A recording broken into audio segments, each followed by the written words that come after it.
কোন সন্তান যদি বাবা মার আগে মৃত্যুবরণ করে, বাবা তো সন্তানের লাশের পেছনে পেছনে যেতে পারে, বাবা সন্তানের কবরেও নামতে পারে।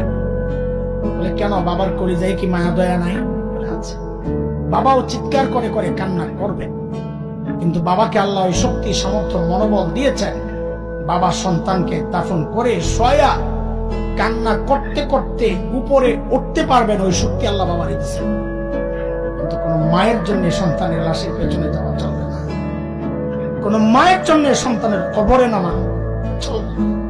কেন, দুনিয়ায় এমন কোন মা নাই যে সন্তানকে দাফন করার জন্য কবরে নেমে সন্তানকে শোয়া দিয়া ওই মা আবার সুস্থ অবস্থায় উপরে উঠবেন, এমন কোন মা নাই। সন্তানদের শোয়া নিজ লাশ হইয়া শুয়া পড়বে।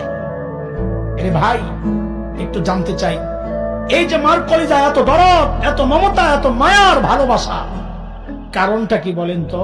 মা আমার দুই চোখের এক চোখ বানাইছেন সেই জন্য, মা আমার একটা কান বানাইছেন সেই জন্য, মা আমার একটা হাত বানাইছেন সেই জন্য। আচ্ছা একবারে বলে ফেলেন না, মা আমার শরীরের কি বানাইছেন? কি বানাইছেন বলেন, বলেন কি বানাইছেন? কিছুই বানান নাই, কিছুই বানান নাই। তারপরেও মার কলিজা এত দরদ, মা আমার কিচ্ছু বানান নাই, অল্প কয়দিন ভাড়াটিয়ার মতো আমার পেটে জায়গা দিয়েছে, হওয়ার পর লালন পালন করেছেন, কিচ্ছু বানান নাই।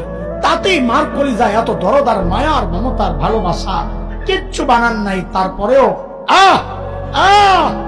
তাইলে যে আল্লাহ আমার চোখ বানাইছেন, আল্লাহর কত, যে আল্লাহ আমার হাত পা বানাইছেন, আল্লাহর কত, যে আল্লাহ আমার এত এত নিয়ামত দিয়া বাঁচায় রাখছেন, আল্লাহর কত নাই।